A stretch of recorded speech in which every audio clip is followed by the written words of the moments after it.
Glória a Deus. Aleluia. Vamos à palavra? João capítulo 3.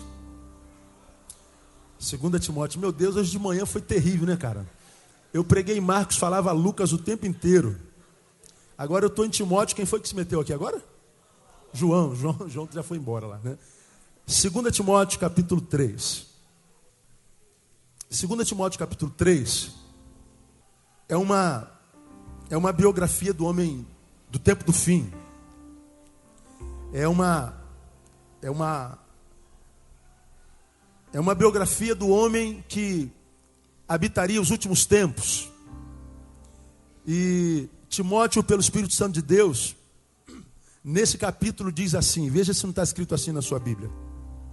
Sabe, porém, isto, que nos últimos dias sobrevirão tempos penosos, pois os homens serão amantes de si mesmos, gananciosos, presunçosos, soberbos, blasfemos, desobedientes a seus pais, ingratos, ímpios, sem afeição natural, implacáveis, caluniadores, incontinentes, cruéis, inimigos do bem, traidores, atrevidos, orgulhosos, mais amigos dos deleites do que amigos de Deus, tendo aparência de piedade, mas negando-lhes o poder.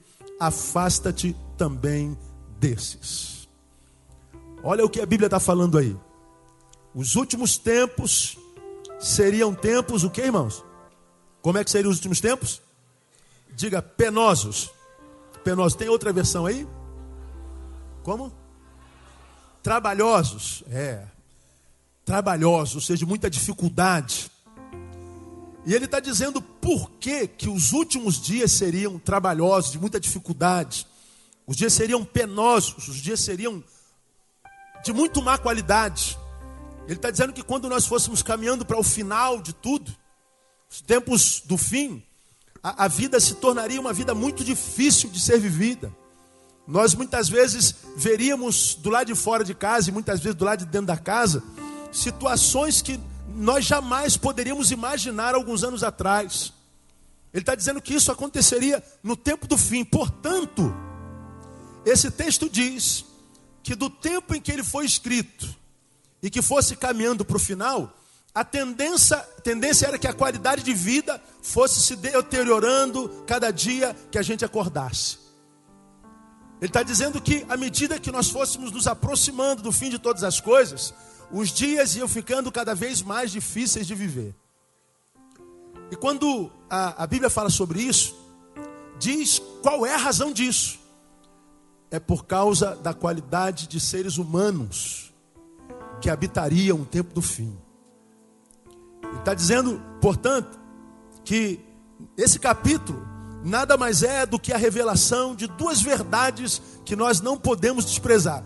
A primeira delas é a revelação da razão da qualidade de vida de nossa sociedade hoje.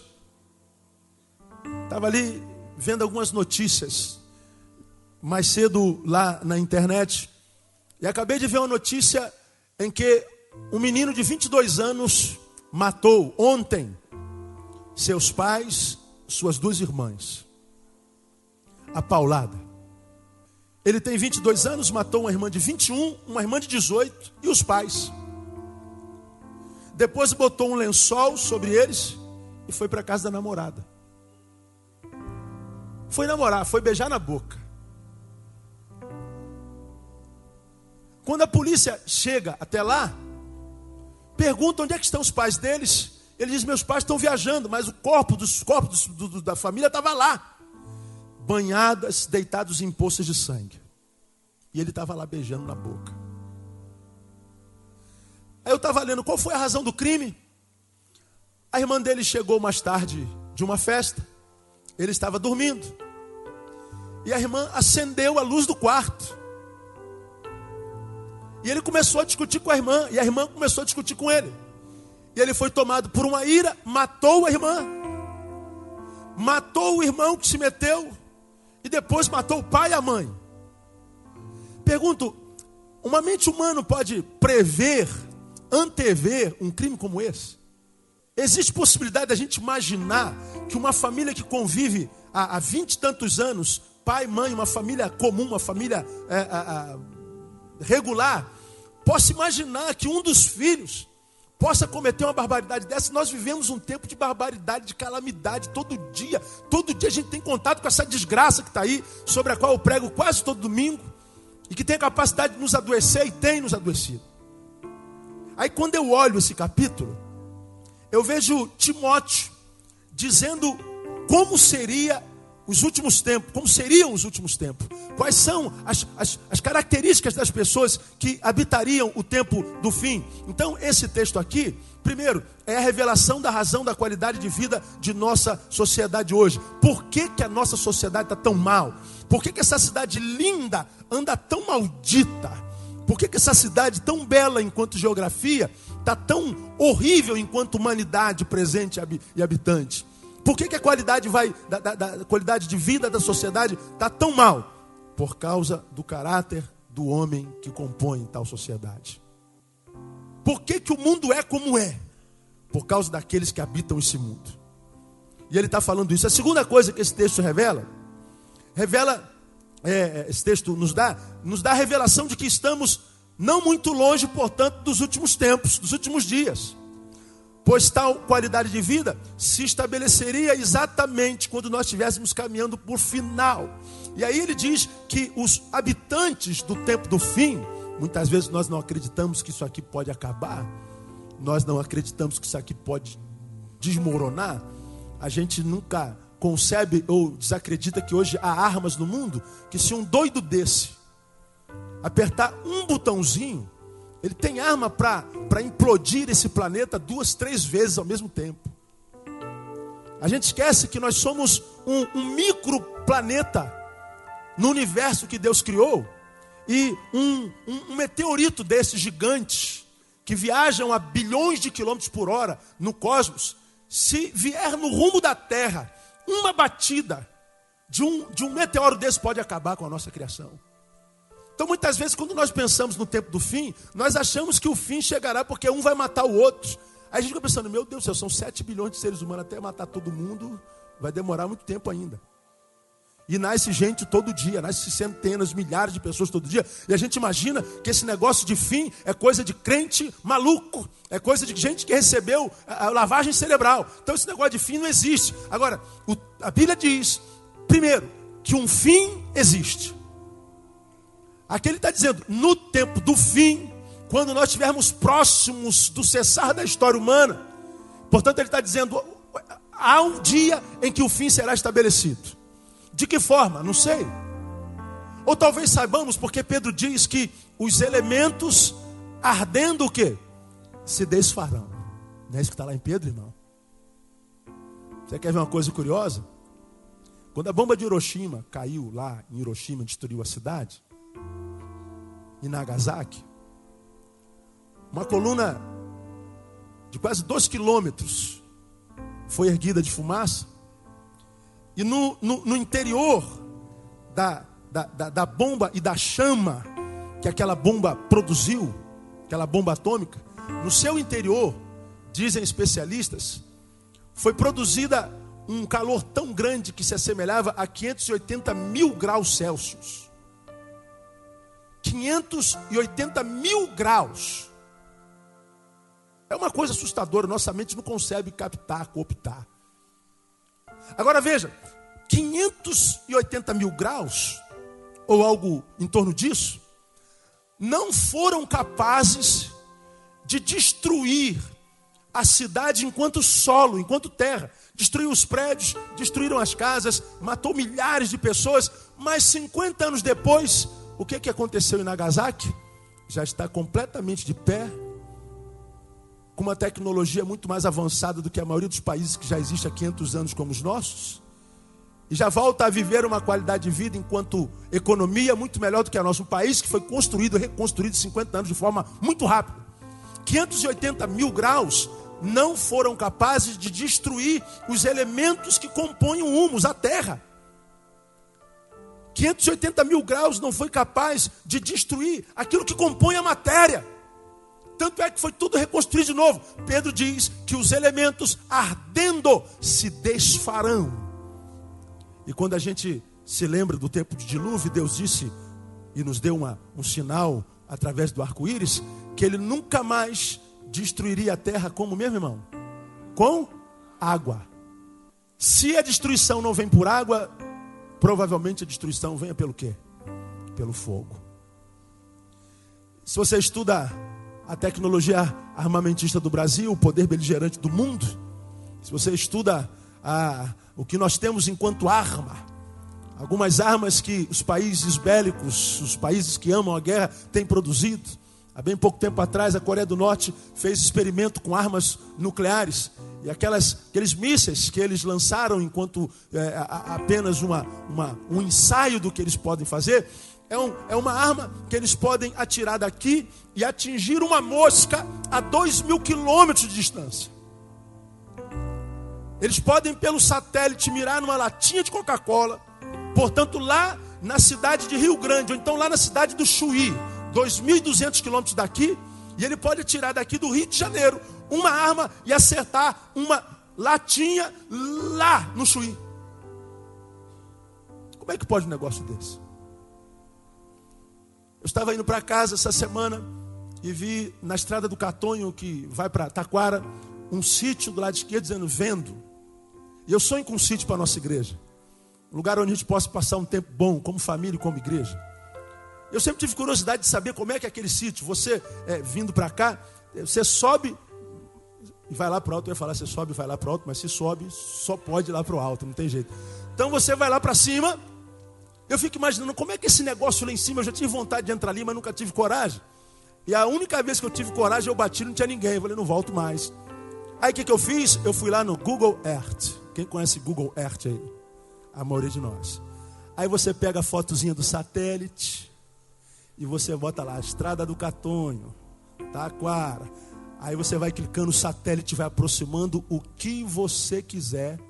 Eu passei dentro do sítio que eu queria ver e não pude entrar, sentado no meu computador na minha casa e vi o sítio todinho. Eu falei, meu Deus. No Google Earth tu vê o tabernáculo do alto, tu vê a tua casa, tu vê a casa de quem você quiser. Quer saber onde mora o pastor Neil? Bota meu endereço lá. Não vou te dar, você vai ser curioso, né? Sabe de tudo. É a tecnologia. Então, a ideia de que nós estamos aqui hoje e que a gente vai viver para sempre, que isso aqui vai existir para sempre, é bobagem. Esse texto diz, haverá um tempo do fim, não só para nós enquanto indivíduo, mas para nós enquanto sociedade. E ele então diz assim, como quem ao perguntasse a Deus e Timóteo respondesse, como é que nós vamos saber que nós estamos caminhando para o tempo do fim, Senhor? Como é que nós vamos saber? Pela qualidade dos homens que habitarão a terra naquele tempo. Como eles serão? Aí o texto diz, eles serão amantes de si mesmos, gananciosos, presunçosos, soberbos, blasfemos, desobedientes a seus pais, ingratos, ímpios, sem afeição natural, implacáveis, caluniadores, incontinentes, cruéis, inimigos do bem, traidores, atrevidos, orgulhosos, mais amigos dos deleites do que amigos de Deus, tendo aparência de piedade, parecendo santo, mas negando-lhes o poder. Afasta-te também deles. Esse é o diagnóstico, esta é a biografia do homem que habitaria o tempo do fim. Pergunto, existem esse tipo de pessoas, existem esse tipo de gente nesse tempo que a gente está vivendo hoje? Sim ou não? Ou nós estamos muito longe disso aqui? Quando você lê isso aqui comigo, não dá a sensação de que Timóteo escreveu isso aqui hoje de manhã? É a sensação que eu tenho. Parece que ele está sentado na sua mesa no Rio de Janeiro e ele está escrevendo como é que é o ser humano que habita o Rio de Janeiro, como é que é o ser humano que habita o Brasil, como é que é o ser humano que habita o mundo. Porque está aqui, é muito parecido com o que a gente vê hoje. Como é que você pode imaginar que um filho vai matar a paulada os dois irmãos e os dois pais? Como é que você vai imaginar que um pai vai jogar uma filha do sexto andar? Como é que você pode imaginar que alguém vai arrastar um menino por 7 quilômetros? Como é que você imagina que duas crianças, duas adolescentes saiam de uma escola e elas brigam do lado de fora e uma fica arrebentando a cabeça da outra no chão até a menina entrar em convulsão? Como é que você pode imaginar um negócio desse? Como é que você pode imaginar uma pessoa dar um tiro na cabeça de alguém por causa do tênis que ele tem no pé? Como é que você pode imaginar um promotor de justiça estuprando crianças de 2 anos de idade? Como é que você pode imaginar homens aparentemente de bem comprando crianças para usar no seu bel prazer com essa epidemia de pedofilia que a gente vê hoje? Como é que você pode ver uma criança dessa aqui que nós apresentamos e imaginar que um ser humano possa sentir, perdoe a palavra, um tesão por uma criança dessa? Como é que você pode imaginar um negócio desse? Não tem como. Agora, nós não falaríamos só desse pedófilo que estupra crianças como essa aqui. A gente fala de nós mesmos. O que você sente quando ouve uma notícia dessa? Pai de família estupra a criança. O que brota dentro de você? Não brota um monstro também? E a gente vê que essa qualidade de vida não está só na sociedade na qual nós vivemos. E se está na sociedade na qual nós vivemos, está, portanto, em nós, porque nós somos a sociedade. Então, eu aqui nessa noite, eu não quero, hoje não é palavra de salvação, hoje é palavra de sabedoria, diria eu. Esse capítulo é um diagnóstico do homem contemporâneo, logo é a nossa autobiografia. E eu quero falar sobre 3 marcas desse homem contemporâneo. Eu lido com gente há quase 20 anos, enquanto pastor. E lidando com gente na qualidade com a qual a gente lida, nós conhecemos as mazelas em várias vertentes. E algum tempo atrás eu digo que eu não me surpreendo com mais nada, mas nesses últimos tempos, mesmo eu que lido com gente o tempo inteiro, o ano inteiro, há quase 20 anos, e tornando-me uma pessoa que tem sido referência para muitos que porque me ouvem, me conhecem, acreditam que podem acreditar em mim, eu atendo gente não só daqui, mas gente que vem de longe, gente que tem sido abençoada, gente que Deus tem alcançado lá do outro lado do mundo. Hoje nós tivemos um casal que veio do Texas conhecer a nossa igreja. Hoje nós estamos aqui com o Everson. Fica de pé, Everson, mais uma vez. O Everson veio lá de Campinas para conhecer a gente aqui. Vamos louvar a Deus pela vida do Everson. Vamos aplaudir a vida dele. Mais uma vez, Everson, é bom ter você aqui. Falou, pastor, eu preciso conhecer o senhor pessoalmente, preciso conhecer a sua igreja, porque a palavra tem alcançado a vida dele lá. Minha esposa viajando, ele deu sorte da minha esposa estar viajando. Aí eu fui almoçar com ele hoje, batemos um papão. Eu sabia que ele ia pagar a conta, eu pedi bacalhau, que eu não sou bobo. Vou comer ovo, né, meu? Não dá, o cara veio lá de longe, né? Aí nós comemos lá uma comidinha gostosa e ele me viu comendo ovo, né? Adoro ovo, falei isso no domingo passado. E aí nós estamos batendo papo. Ele veio de Campinas para conversar. Credibilidade.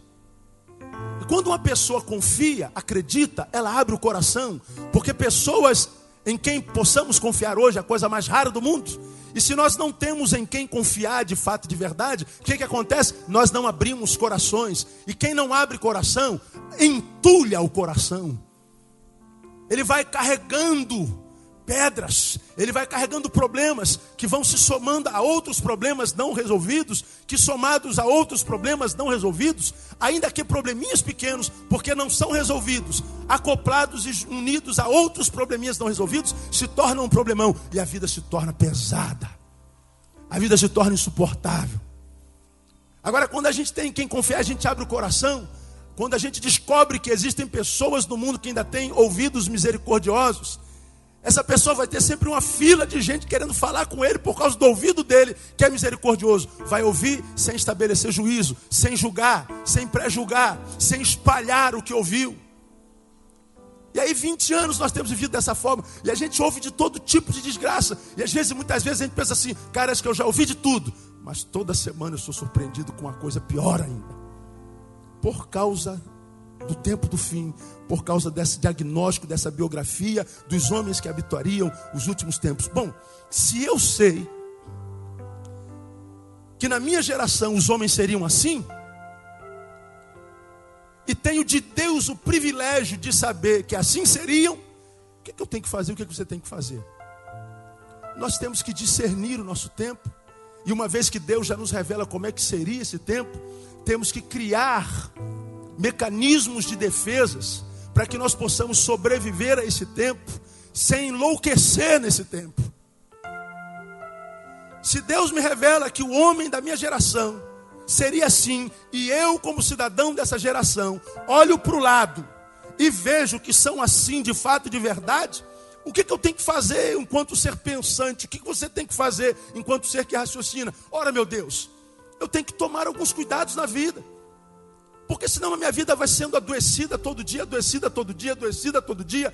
E aí, eu que não tenho pessoas em quem confiar, ou você não tem pessoas em quem confiar, a gente vai transformando o nosso coração num depósito de problemas mal resolvidos, de problemas não resolvidos. Nós vamos tornando o nosso depósito num lixão existencial. E aí a nossa vida, a cada dia que a gente acorda, vai se tornando mais enfadada. Uma vida cada vez mais sem sabor, uma vida cada vez mais sem sentido de ser vida. Uma vida que se torna muitas vezes insuportável. E quando ela se torna assim, nós temos que vestir uma máscara. Quando sairmos do portão, mentirmos e tentarmos vender uma imagem para todos de que nós estamos bem, de que nós estamos com dinheiro no bolso, que nós estamos felizes, que o nosso casamento é perfeito, de que a vitória é nossa pelo sangue do Cordeiro, que está tudo muito bem, porque se a gente revelar a nossa fraqueza, tem sempre um sem vergonha que vai trepar em nós e vai usar a cada um de nós para o seu bel prazer. E aí nós vestimos a nossa máscara e vamos para a rua. Aí nós somos um, como preguei de manhã, do portão para fora, e somos outros do portão para dentro. E às vezes nós somos outros, da porta da sala para a porta do quarto. Somos um na sala e somos outros no quarto. E aí quando nós temos que nos encontrar com isso, já não digo nem mais esse, que nós somos, quando colocamos a cabecinha no travesseiro, o que sobra é frustração. O que sobra é falta de amor próprio. O que falta é tristeza, agonia. O que sobra é depressão. O que sobra é desejo de morte. O que sobra é pensamento de suicídio. O que sobra é vontade de não acordar amanhã. O que sobra é insônia. O que sobra é solidão. Nós vivemos esse tempo de qualidade existencial maligna. Nunca o ser humano foi tão bonito esteticamente falando, mas nunca foi tão pobre existencialmente falando. Nunca a mulher foi tão formosa, nunca o homem foi tão musculoso, nunca investimos tanto em estética. Estética é o mercado mais rico do planeta hoje. Mas nunca esse homem belo foi tão horrível por dentro. Nunca a imagem enganou tanto como engana agora. Nunca. Vivemos uma mentira social, uma mentira existencial, uma mentira individual. E o Senhor está dizendo, meus filhos, eu vos estou revelando como é que seria os seus vizinhos, como é que seriam os seus patrões, seus empregados, seus pastores, seus irmãos em Cristo, como é que seriam os cidadãos, como é que seriam os cidadãos que comporiam a sociedade contigo. Eles são assim. Então, se assim são, o Senhor está dizendo, sobreviva. Eu quero mostrar 3 marcas só, dessas muitas, sobre as quais eu quero compartilhar com os irmãos nessa noite. A primeira está aí no versículo 2. Os homens serão o quê? Leia aí, amado. Por favor, leia. Os homens serão? Uma vez mais, os homens serão? Dá para ficar melhor. Os homens serão? Amantes. Ou seja, os homens teriam amor no coração, não é o que está escrito aí? Sim ou não? Mas o amor dele teria uma única direção. Para onde esse amor se direcionaria? Para si mesmos. Os homens do tempo do fim seriam homens que amariam, mas só a si mesmos. Homens amantes de si mesmos.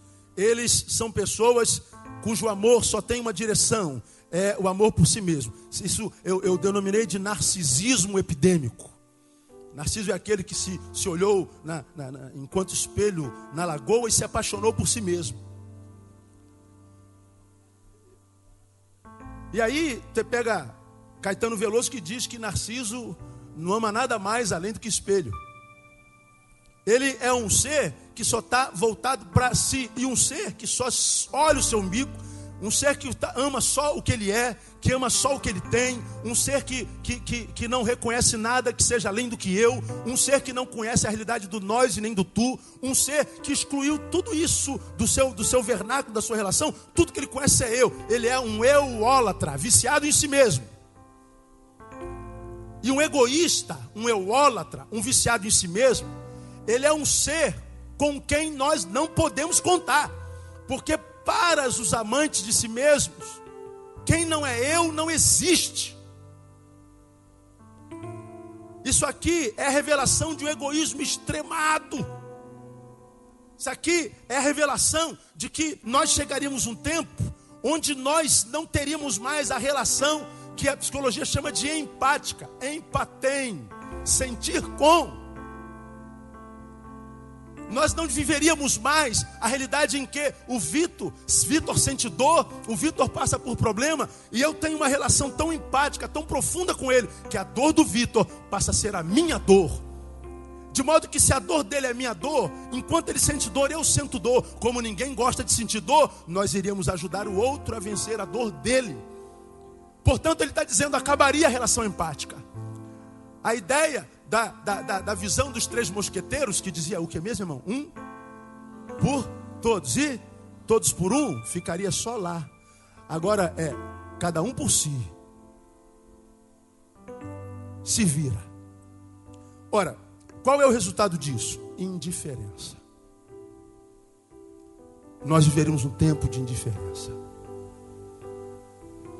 Passava no centro da cidade há bem pouco tempo atrás. Eu estava caminhando numa daquelas ruas estreitas do Rio de Janeiro. Vi um homem sentado, mendigo, na beira de uma porta que estava fechada, uma loja. E quando eu estava passando, eu já o via ele tombando devagarinho. E parecia que ele estava tendo uma crise convulsiva. Não sei se era epilepsia ou se era demônio. E eu estou passando e ele, uns 30 metros de distância, ele tem a sua crise e ele cai no meio da rua. E eu vi um rapaz que quando o mendigo caiu, encostou nele, e ele empurrou o mendigo para lá, com o pé, o mendigo magrinho, e ele desses malhadores, que só tem músculo, mas não tem cérebro nem coração. Ele empurrou o mendigo para lá, o mendigo voltou para a porta, bateu com a cabeça e caiu. Tinha outros 2 musculosos com ele e riram. Aí eu falo, meu Deus, eu não posso ver umas coisas dessas, eu sou muito doido. Eu falei, mas olha o tamanho desses caras, vou falar o quê, meu? Fosse 3 baixinhos, né, meu? Ainda dava. Quando eles jogaram o mendigo lá, eu corri para segurar o mendigo, e eles me viram segurando o mendigo, e eles pararam lá. Pô, tu vai ajudar essa escória aí, vai se sujar? Eu falei, quem é a escória aqui? Eles ou vocês? Porque ele talvez tenha sido vocês ontem. Arrumadinho, limpinho, cheirosinho e malhadinho. Mas veja o que ele é hoje. Agora, ele pode ser vocês amanhã. Eu falei, agora vem a pontapé em mim, né? Viraram e foram embora. A gente não sabe o que nos espera amanhã, irmão. Eu tenho aprendido uma coisa na minha vida. Ninguém... Posso usar uma palavra aqui que não é gospel, irmão? Caraca. Tem um monte de visitante aqui, crentão, que ele vai se escandalizar. Mas eu vou falar baixinho. Ó, ninguém está na merda à toa. Dá para entender essa linguagem? Não. Se está assim, você pode acreditar que o hoje dele é o fruto do plantio do ontem. Eu disse para aquele rapaz, ele pode ter sido você ontem. Agora você pode ser ele amanhã. E aí eu botei o mendigo sentado e pedi Deus discernimento para ver se era demônio, não era demônio. E ele então foi voltando assim, babando. E eu falei, cara, como é que você está? Aí ele foi voltando. Não, moço, eu sou epilético, eu tenho crise de vez em quando. Você comeu hoje? Eu estava de calçadinho de tênis, sentei na rua, todo mundo passava, e me olhando, conversando com o mendigo.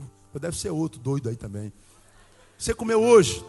Ele falou, não, eu fui lá, comprei um negócio, tinha uma venda alguns metros depois, comprei, trouxe para ele, comeu.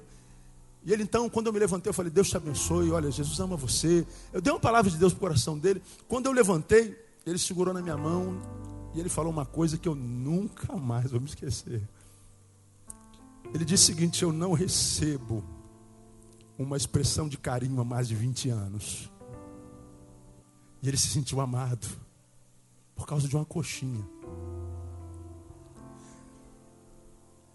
Essa ideia de afetividade, de empatia, de carinho, isso é coisa que vai inexistir.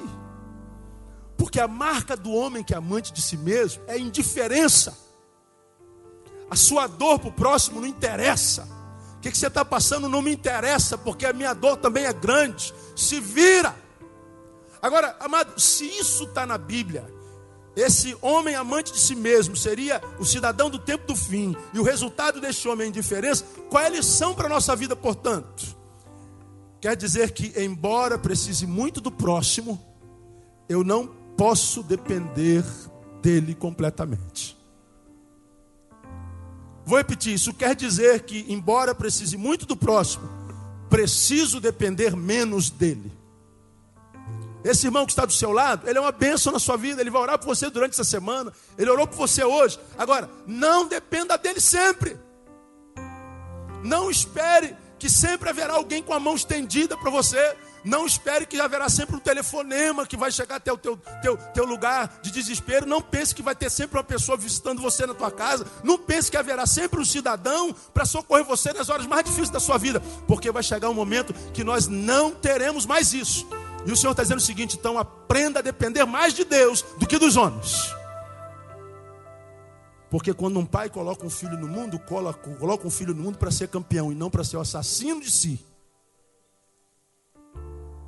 Ninguém coloca um filho no mundo para ser morto por ele. Então, se filhos matam pais, se pais matam filhos, o que esperar de quem não é pai e nem é filho? Esse tempo está me dizendo que eu não posso ser totalmente dependente do amor de alguém, da fidelidade de alguém, do carinho de alguém, porque o homem desse tempo é amante de si mesmo, e a indiferença seria a marca dessa sociedade, e nós já estamos vivendo esse negócio. Aquele homem, porque fedia, porque era negro, porque era um marginal, ou seja, estava à margem da sociedade, diz ele, não recebe uma expressão de afeto há mais de 20 anos. Indiferença. Porque os homens seriam amantes de si mesmos. Não posso depender totalmente do meu próximo. Isso inclui pai, inclui mãe, inclui marido, inclui esposa, inclui filhos. Estou falando que eu não posso confiar? Estou falando que eu não devo amar, não devo me entregar? Não, eu estou falando que eu não posso colocar nele toda a minha esperança, porque senão o que vem é frustração. A segunda marca e penúltima que eu quero compartilhar com vocês nessa noite está aí no versículo 3. Diz que esse homem seria também sem o quê? Afeição natural. Na outra versão está dizendo o que aí? Sem afeto natural. Olha, parecem sentimentos antagônicos, né? Ou opostos. De um lado diz, ele é amante de si mesmo. Do outro lado diz, ele não tem afeto natural. Como? Ele não se ama? Isso não é afetividade? Não. Porque quem ama a si mesmo não conhece amor. Porque a primeira marca do amor é a doação. O amor, ele pode ser tudo, menos egoísta. O amor é um sentimento que só se vive solidariamente. É impossível amar sozinho. O amor, ele é social. Ele socializa as relações. Então, quando alguém diz eu me amo a mim mesmo, e tão somente a mim mesmo, esse amor não é amor. Esse amor é egoísmo. Porque o amor socializa as relações. O amor só pode ser dado em direção ao outro. E só é dado em direção ao outro quando ele nutre amor por si mesmo. É verdade. E quando ele de fato nutre amor por si mesmo, esse amor o impulsiona em direção ao outro. De modo que se não impulsiona em direção ao outro, o amor não é amor, o amor é egoísmo. Então do que ele está falando aqui, pastor? De um lado ele é amante de si mesmo. Do outro lado ele é sem afeição natural. Parecem opostos, mas não são. O primeiro sentimento, amante de si mesmo, tem a ver com o que se faz. ele é indiferente para com o próximo. Então, para o próximo eu só uso, o próximo eu só maltrato, o próximo eu desconsidero. O que eu faço com o próximo tem a ver com o amor que eu tenho por mim mesmo, que é egoísta. Então, amante de si mesmo tem a ver com o que se faz. Agora, sem afeição natural tem a ver com o que se é. O primeiro tem a ver com o fruto, o segundo tem a ver com a essência, com a árvore. Tem a ver com o que o ser humano é. Na verdade, ele não consegue se amar. Portanto, liberar amor e empatia para com o próximo se torna a ele não questão de volição, ou de vontade, ou de possibilidade. Não, se torna impossível. Ele não ama porque não quer, ele não ama porque não pode. Por que ele não pode? Porque ele não se ama a si mesmo, ele é sem afeição natural. Portanto, o outro é um homem objeto, é uma coisa a ser usada. Não se pode esperar nada dele. Isso não depende mais dele, porque é a característica desse homem. Ele está impossibilitado de, enquanto um homem em si. Ele não tem amor natural, ele não consegue amar, porque ele não gosta do que vê quando se olha no espelho. Quando ele olha para o espelho, ele olha para uma imagem que ele abomina. E aí o que ele faz? Ele investe nessa imagem de forma adoecedora. Ele quer investir tanto na imagem, naquilo que ele vê com os olhos biológicos, para que, investindo na imagem, ele tenha um pouquinho de estima maior, de autoestima. Porque, na verdade, quando ele olha para o seu ser, ele se abomina. Aí tu vê, essa é uma sociedade que investe na imagem como nunca antes investiu. Quem já viu o programa que tem na televisão do Dr. Rei? Cirurgião plástico. Tremendo aquele programa, né? Ele é brasileiro, estudou em Harvard, mora em Beverly Hills, é a cidade das estrelas dos Estados Unidos, e ele é um dos cirurgiões plásticos mais famosos dos Estados Unidos. Então ele tem um programa que tem uma menina aqui que entrevista tal, aí aparece a cirurgia plástica no nariz, vocês já viram como é que é? Eles quebram com um ponteiro e com um martelinho, quebra o nariz todo. Tu ouve barulho, crac, crac, crac. Plástica, eles rasgam aqui em cima assim, ó, puxa tudo.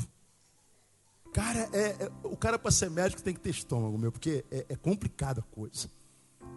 Aí a pessoa, quando acaba a cirurgia, cara, ela está toda cheia de hematoma, uma coisa sofredora, é entubada. E aí a mulher geralmente pergunta assim: doutor, com uma cirurgia dessa, quantos anos eu vou rejuvenescer? Aí o doutor fala assim: ó, você vai rejuvenescer uns 15 anos.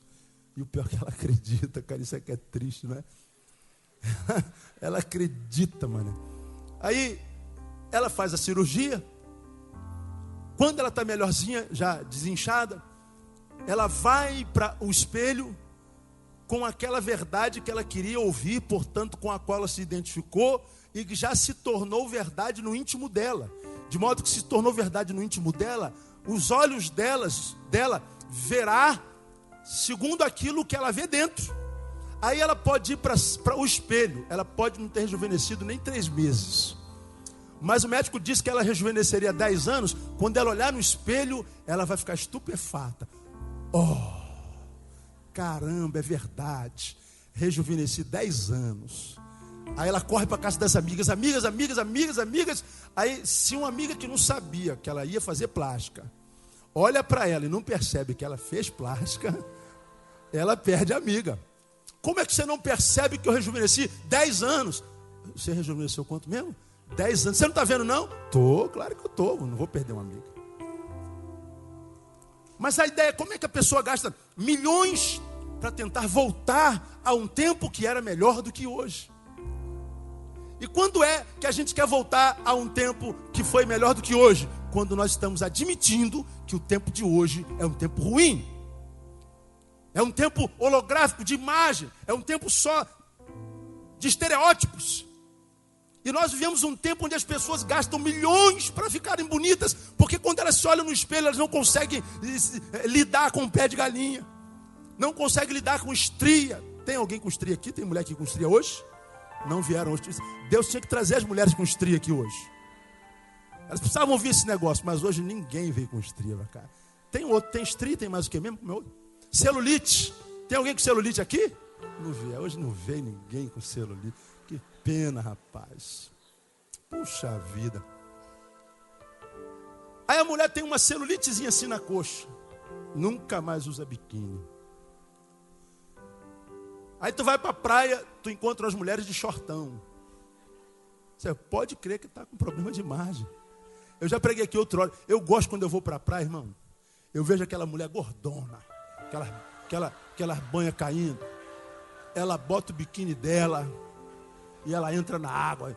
Aí o nego está assim pensando lá. Vai uma baleia, vai encalhar. E ela não está nem aí. Ela mergulha. Aquela água. Quando ela sai da água, ela rola na areia, toda feliz.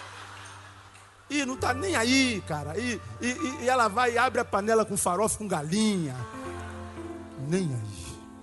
Cara, às vezes eu fico do meu lado. Eu posso estar lá sentado na minha cadeirinha, lendo no meu livrinho. Eu estou olhando aquela mulher e eu vejo a praia toda olhando. Para ela ou para ele, não é? Aquela coisa horrível, né? Mas a mulher e o cara não estão nem aí. Enquanto você que é magrinha, bonitinha, gostosinha, tá cheia de complexo e não tem coragem nem de ir à praia, porque você não consegue lidar com a sua imagem. Aquela gorda, aquela baleia é mais feliz do que você, magrela, complexada.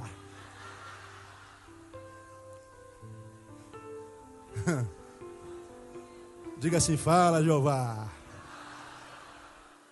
Marido, dá uma catucada nela aí, ó, mulher, contigo aí, ó.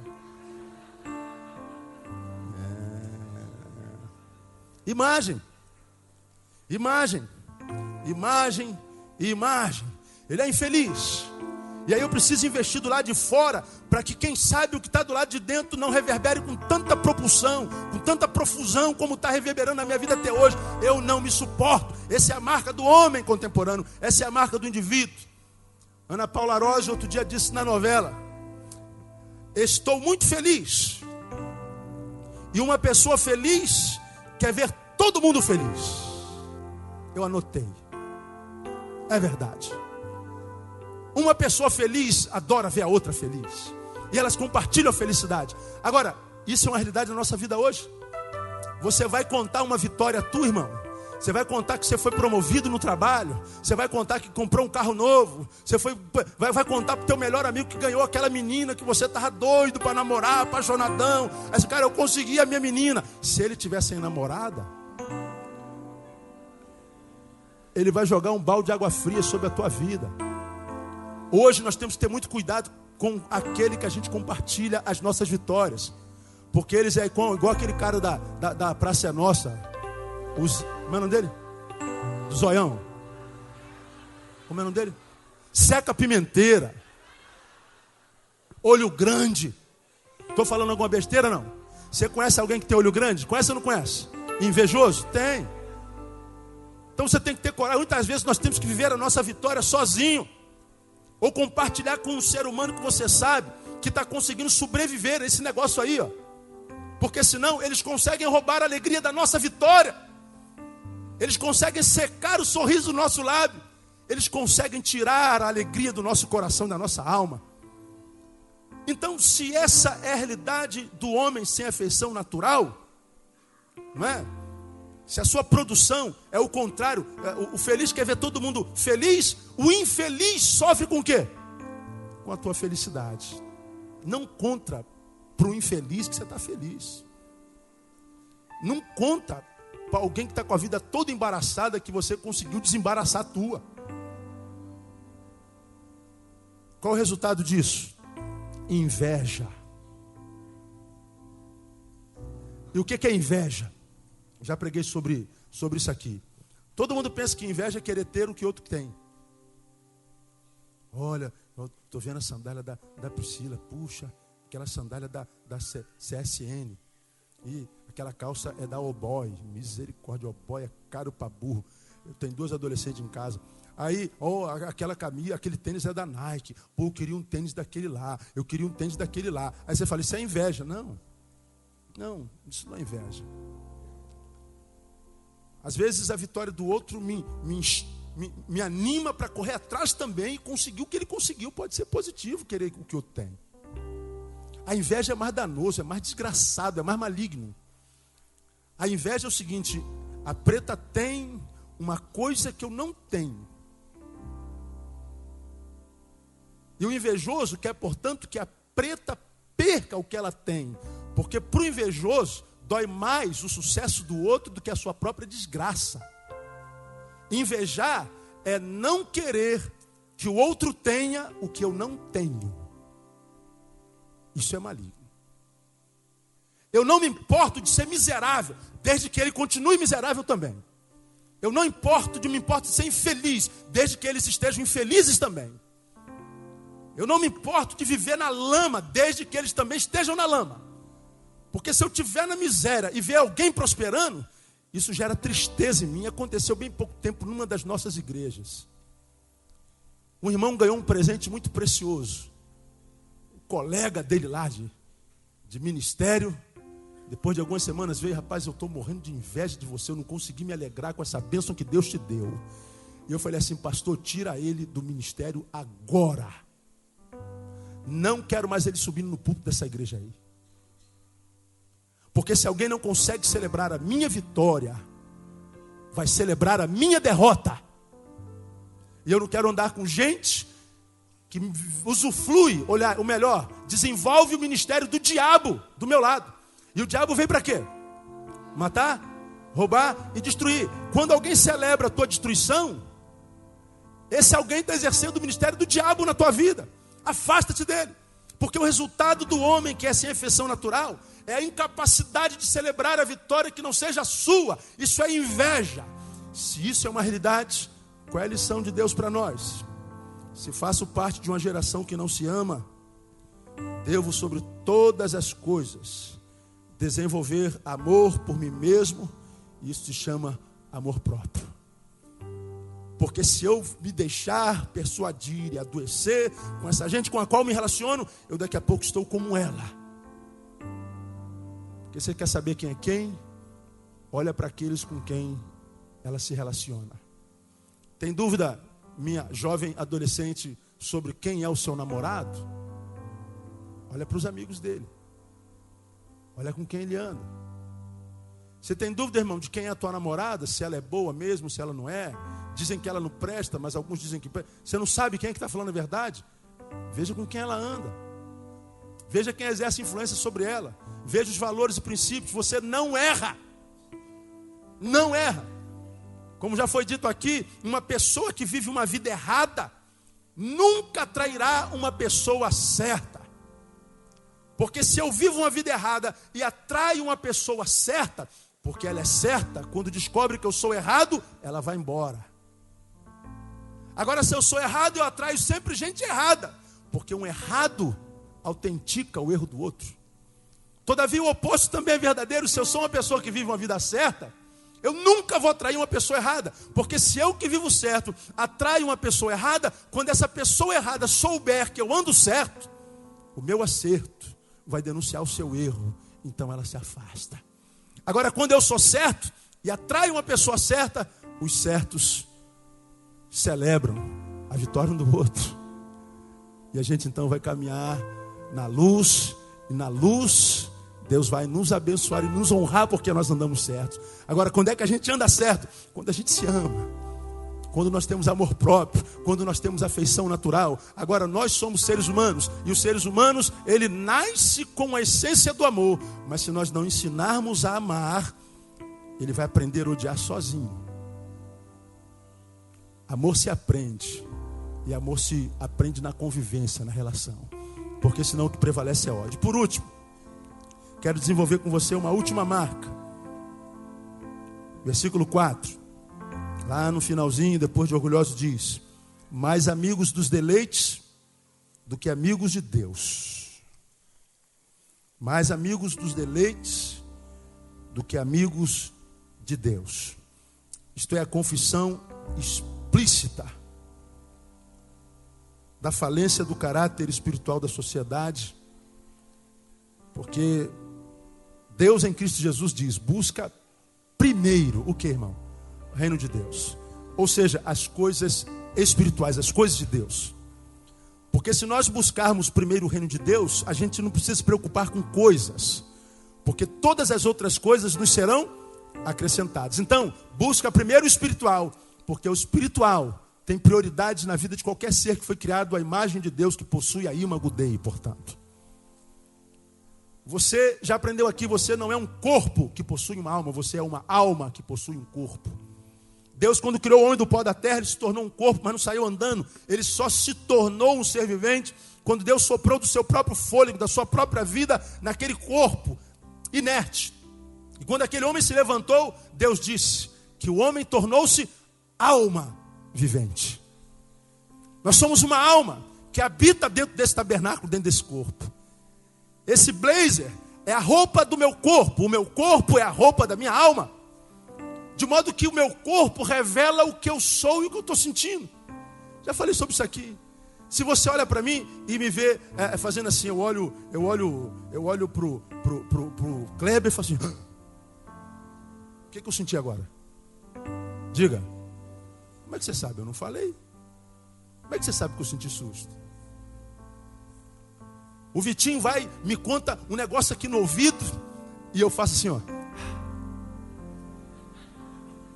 O que eu senti? Alegria. Como é que você sabe? Agora, se o Vitinho conta um negócio aqui no meu ouvido, eu faço assim. O que eu senti? Tristeza. Se ele me diz uma coisa, eu faço assim. O que eu senti? Raiva. Como é que você sabe? Porque o corpo fala. Esse corpo não é o que nós somos, ele é o que nós possuímos. Portanto, eu não posso viver investindo só nesse corpo. Porque quem investe só no corpo, investe no que tem e não no que é. Você tem que investir no que você é. Você é alma, você é espírito.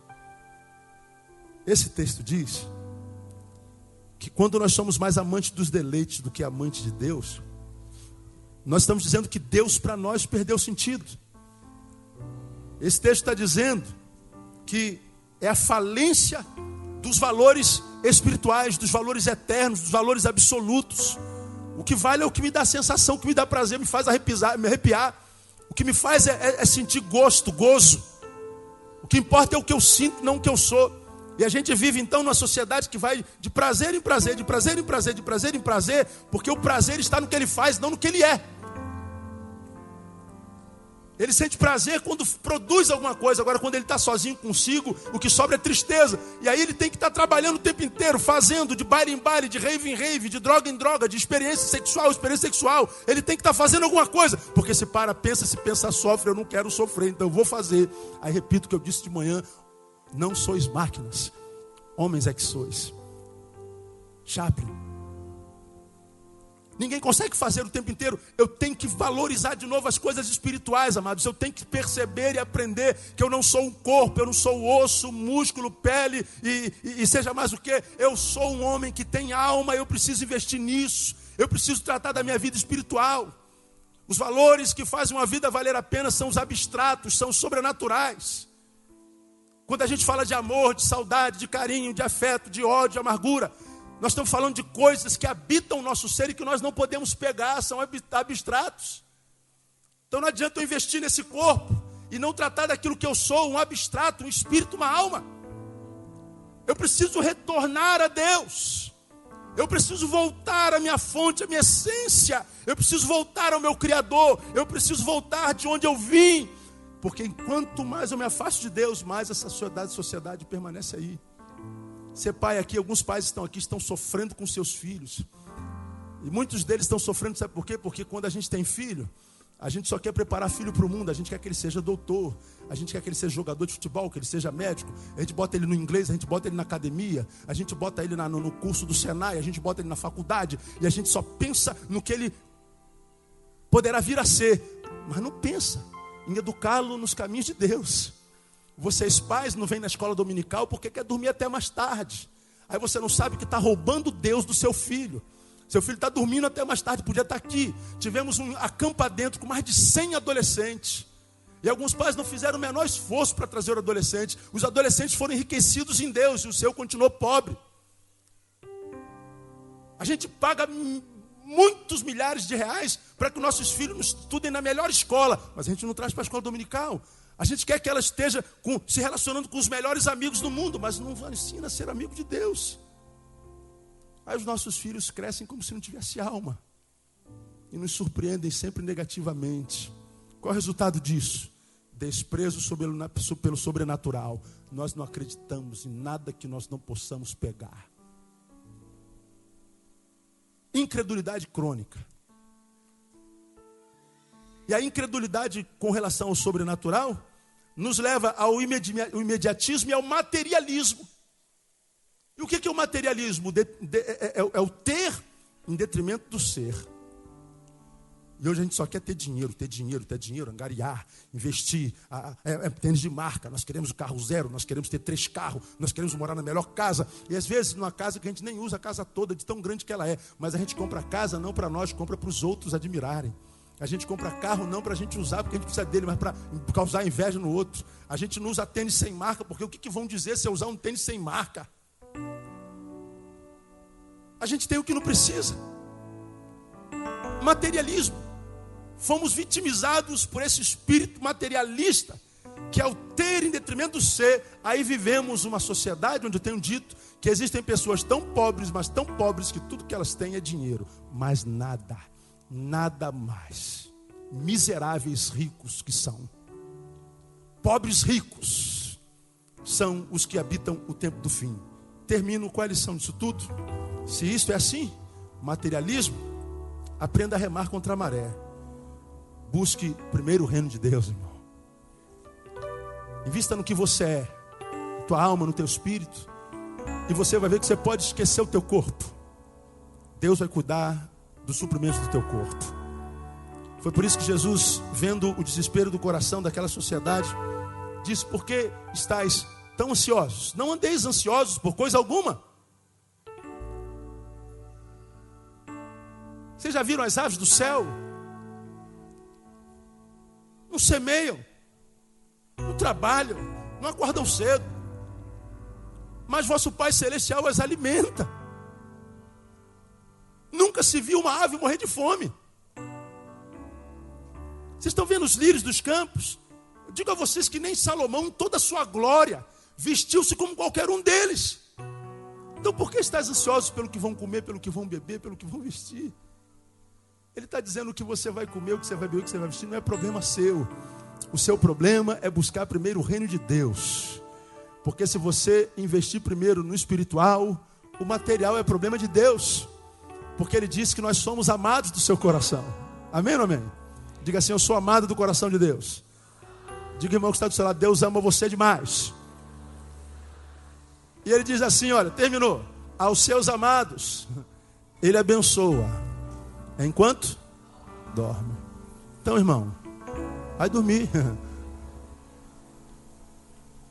Não precisa trabalhar não, pastor? Claro, não é essa a exegese. Ele está dizendo que quem reconhece ser amado por Ele, a despeito de, dorme. Ele não perde um minuto de sono porque está preocupado com amanhã, com depois de amanhã. Senhor, eu tenho consciência plena de que eu busco o Teu reino em primeiro lugar. De modo que os meus problemas não são problemas meus. Meus problemas são problemas Teus. Porque foi Tu quem disseste: nesta peleja não tereis que pelejar.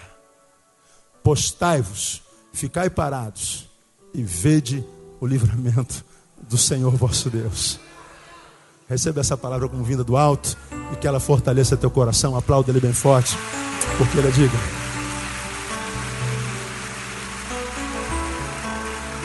oh, aleluia.